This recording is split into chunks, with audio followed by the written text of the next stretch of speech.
Continúo en uso de la palabra el diputado Martín Tetaz. Muchas gracias, señor presidente. Tomo el guante del miembro opinante que me precedió en el uso de la palabra, del miembro informante, y me propongo discutir públicamente la forma en que se financia la universidad acá y en el mundo. Primero, señor presidente, quiero hacer una aclaración. Nosotros estamos discutiendo tema por tema, lo cual es absolutamente irracional, y haciendo las preguntas incorrectas, va a quedar muy claro en el resto de mi alocución, respecto a cómo se financia uno y otro gasto, y sacando conclusiones incorrectas también, como las que de diputados que me precedieron en el uso de la palabra, comparando los ingresos por la baja de un impuesto con los ingresos que pretendemos destinar a la educación. Todos esos razonamientos están mal por la naturaleza de la discusión, porque por no haber un presupuesto, estamos discutiendo gasto por gasto.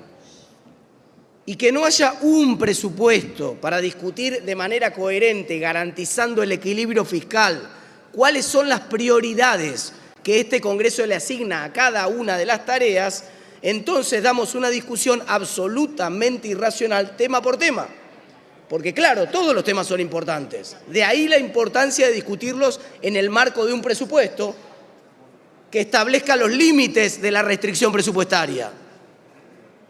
Porque entonces eso pone claro que cuando usted quiere expandir una partida como nosotros queremos en materia de educación, tiene que decir claramente cuál es la partida que usted piensa achicar en todo caso en alguna otra materia. Pero si esa discusión del presupuesto no se abre en el Congreso, porque el oficialismo no está interesado en abrir la discusión del presupuesto, entonces resulta imposible dar una discusión racional, equilibrada y coherente sobre la asignación de cada uno de los fondos. Máxime, cuando esta bancada se comprometió públicamente con el presidente de la Comisión de Presupuestos, pero además con el presidente de la Nación, en el sentido de apoyar un presupuesto equilibrado. La preocupación número uno del presidente de la Nación era: guarda, no sea cosa que en la discusión presupuestaria el Congreso saque un presupuesto que no sea equilibrado. Y nosotros, desde la Unión Cívica Radical, fuimos muy responsables y le garantizamos, como lo vamos a volver a hacer para el próximo presupuesto, que no estamos dispuestos a votar un presupuesto deficitario, que vamos a acompañar la convicción de que ese presupuesto tiene que ir con equilibrio. No les alcanzó. Igual querían discrecionalidad para decidir dónde van los gastos. Pero aún con esa discrecionalidad decidieron prorrogar el presupuesto del 2023. ¿Sabe con qué estamos haciendo políticas públicas, señor presidente? Con el presupuesto de Massa, del año 2023, que en un acuerdo político, Massa había presentado un presupuesto para el 2024, pero en un acuerdo político con la Libertad Avanza, cuando Milei gana las PASO en realidad y aparece como el gran candidato en la política argentina, hace un acuerdo con Sergio Massa para retirar la discusión del presupuesto del Congreso. Por eso hay que mirarse siempre el ombligo todos. Porque yo veo muchos diputados que me precedieron en el otro uso de la palabra de otros bloques que también lamentan que haya un presupuesto, pero que no le pidieron la explicación a su propio candidato a presidente de por qué acordó con Javier Milei para que no tengamos ese presupuesto. Pero no lo tenemos. Así todo el presupuesto 2023, que es el vigente, el que el propio presidente en sendos decretos prorrogó para este año y para el año anterior, establece en su cláusula antepenúltima un piso de asignación presupuestaria para la educación.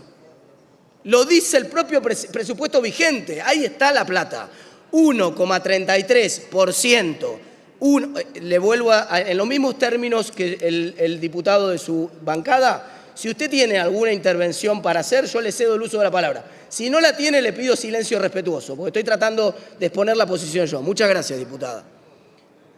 El mismo artículo antepenúltimo del presupuesto vigente ahora establece un piso de 1,33% para el presupuesto de educación. Universidades es la mayor parte del presupuesto de educación nacional. ¿Y sabe por qué lo pusimos al artículo ese? Se puso a instancia de la UCR. Y en la discusión de 2023 con el anterior gobierno. ¿Sabe por qué? Porque Sergio Massa había ajustado en el 2022 para cumplir con el Fondo Monetario Internacional, para sobrecumplir como lo hizo las metas del segundo semestre del año 2022, había ajustado las universidades. Y nosotros, coherentemente, no queríamos con aquel gobierno y no queremos con este gobierno que la variable de ajuste sea la educación universitaria. Segundo punto, señor presidente, vuelvo a decirle, diputada, si usted quiere hacer una pregunta, usa la palabra, yo no tengo ningún problema en darle una interrupción. Si no lo va a hacer, sí, a usted le estoy hablando, porque la estoy escuchando, entonces si usted quiere hacer una interrupción, pídala. Si no, por favor, silencio respetuoso.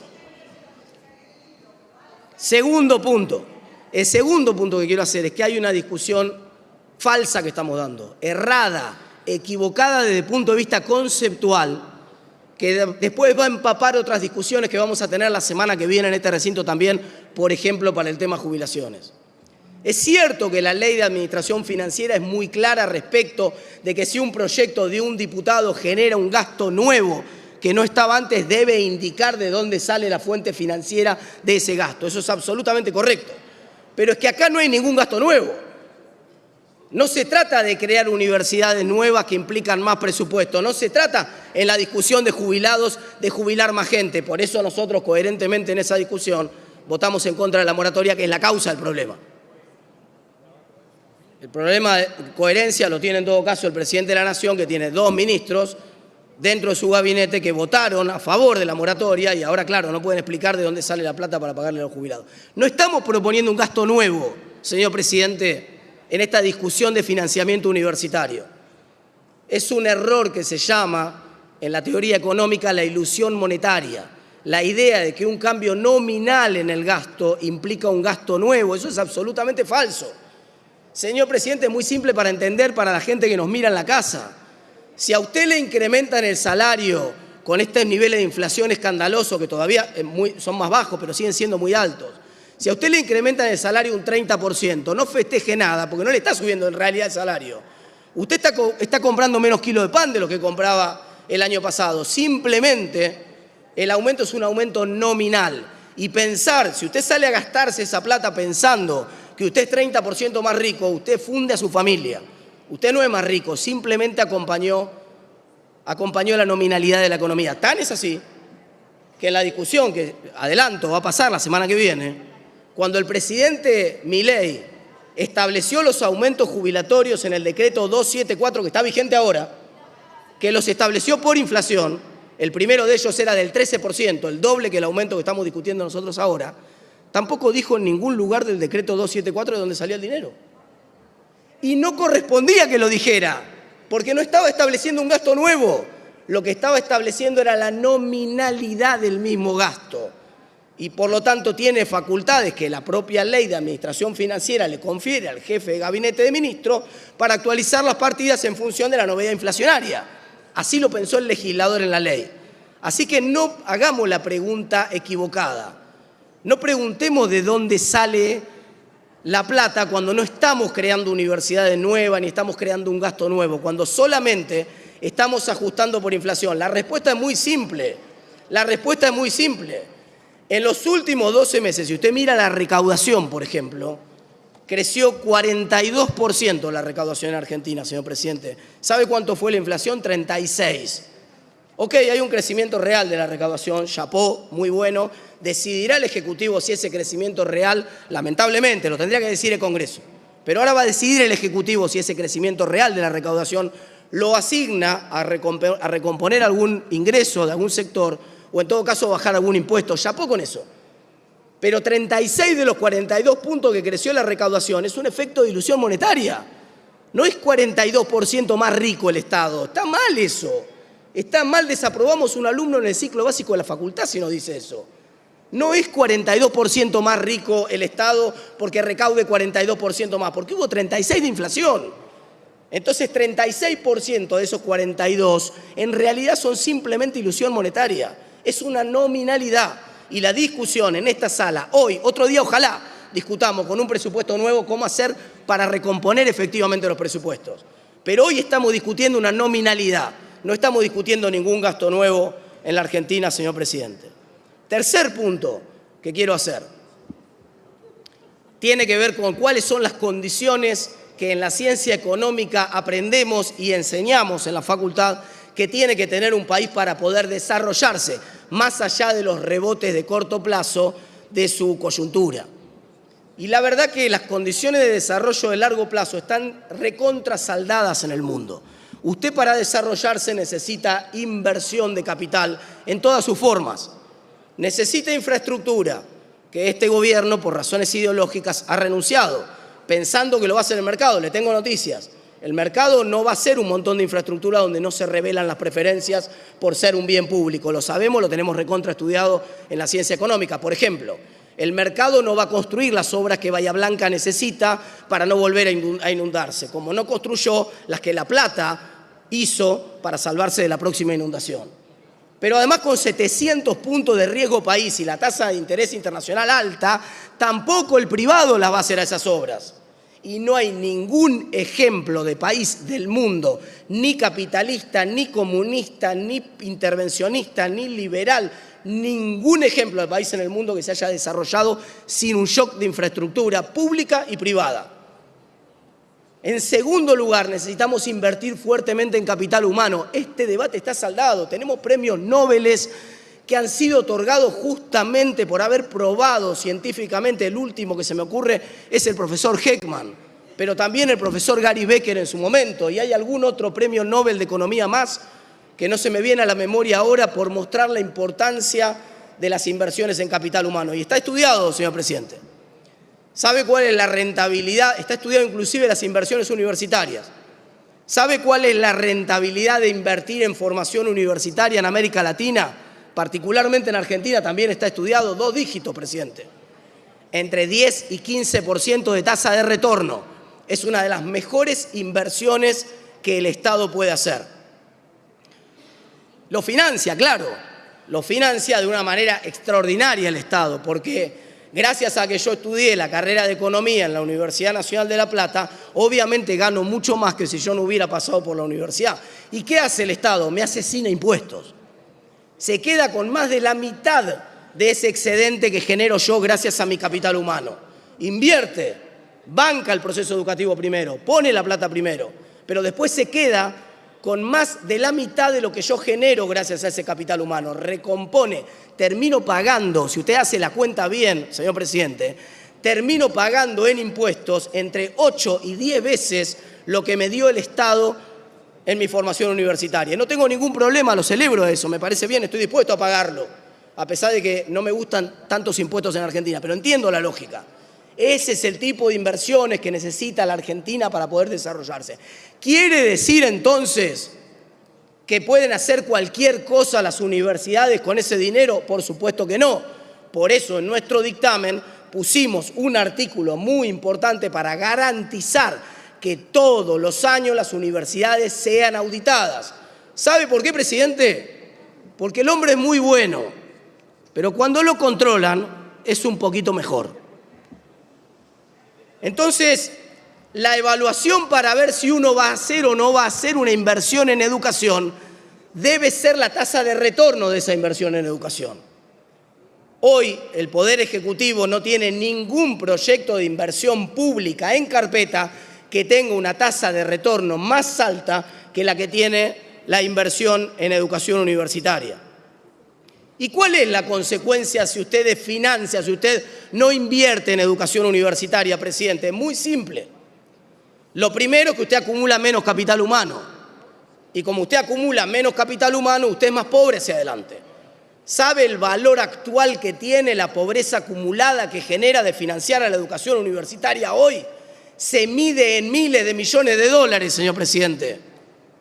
Porque nos están privando de que el Estado tenga una tasa de retorno de entre el 10 y el 15% por una inversión en la acumulación de capital humano. Pero además está pasando otra cosa. Cuando usted desfinancia particularmente la educación pública, esto ya lo vimos en la educación primaria y en la educación secundaria, cae la calidad del servicio provisto por el Estado en educación universitaria y por lo tanto, como usted no le puede pagar a los docentes y la universidad privada sí les paga lo que corresponde a los docentes, el docente que tiene que elegir, porque muchos viven de eso, dice, bueno, mejor me voy a dar clase al sector privado. Entonces, la universidad pública resiente la calidad de formación y la gente empieza a votar con los pies. Lo que ocurrió en la Argentina, que es el problema más grave que tiene la Argentina hoy, porque hablamos de muchos temas, pero de este no hablamos lo suficiente. El problema más grande que tiene la Argentina hoy es que su estructura socioeconómica se parece cada vez más a la de un país centroamericano, completamente fragmentada, con un ascensor de movilidad social que está roto. Señor presidente, sus abuelos, mis abuelos estaban seguros que sus hijos iban a estar mejor. Hicieron unos sacrificios enormes, no les importaba su presente. Estaban dispuestos a hacer el sacrificio porque sabían que sus hijos iban a estar mejor. Nuestros viejos hicieron el sacrificio porque sabían que nosotros íbamos a estar mejor. Pero nosotros tenemos la tremenda preocupación sobre nuestras espaldas de que tememos que muy probablemente nuestros hijos estén peor que nosotros. Y cruzamos los dedos y los que podemos, tratamos de salvarnos y como sociedad no va a funcionar esto así, pero cada uno hace lo que puede y trata de irse de esa escuela que no funciona hacia el sistema privado. Entonces lo que asistimos en los 90 y en los 2000 fue un proceso de privatización real, efectiva, de la educación pública en la Argentina, donde la matrícula de la clase media migró masivamente al sistema privado y generó un proceso de estratificación social que va a tener unas consecuencias tremendas en los próximos años en Argentina. Porque yo fui a una escuela, señor presidente, donde mi compañero de banco, uno, el papá era ingeniero, pero el otro, el papá era el hijo de un inmigrante paraguayo que trabajaba en la industria de la construcción, era albañil. Y otro, la mamá era empleada pública, pero otro, la mamá tenía una verdulería. Eso no pasa más en Argentina.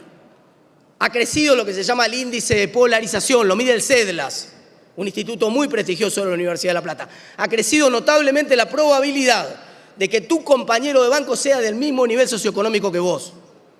Y en la medida que eso ocurre y se profundiza en Argentina, Argentina va camino a una fractura social con consecuencias graves para toda la población. Nadie está discutiendo este tema, pero tenemos que traerlo y discutirlo acá, porque eso mismo que pasó en la educación primaria y secundaria, que se privatizó en los hechos, si nosotros no respondemos rápido y no recomponemos los presupuestos universitarios rápido, no aumentarlos.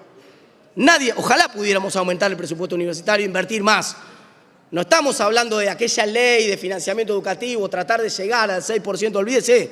Nadie está hablando de tratar de recomponer. Lo que estamos hablando es devolverle la inflación que hubo, recomponer la inflación que tuvo el sistema mínimamente para que no se deteriore dramáticamente y no pase lo mismo que ya vimos. ¿Qué vamos a esperar? ¿Que empiecen los paros?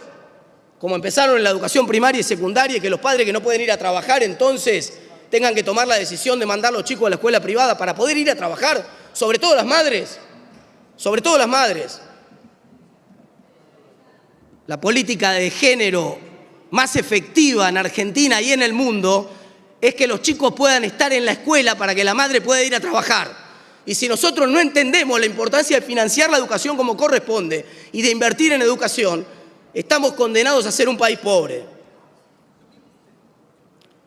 Claro, se decía acá, sacaban números en pesos nominales, son difíciles de comparar. Yo le voy a sacar la cuenta. El monto que usted, diputado preopinante, dijo que equivalía al presupuesto universitario es a $120 por alumno por mes. Ese monto de presupuesto universitario es el más bajo de América Latina. Ningún país, prácticamente ningún país del mundo, invierte menos en educación superior que lo que invertimos nosotros. Así y todo, la universidad pública argentina es una universidad de calidad. Claro que hay que mejorar un montón de cosas.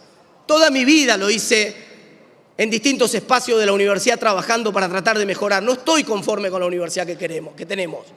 Por supuesto que no estoy conforme con la universidad que tenemos. Claro que hay que mejorar. Pero esa universidad está número 1 en los rankings de calidad cuando usted mira las universidades en Argentina y entre las mejores de América Latina.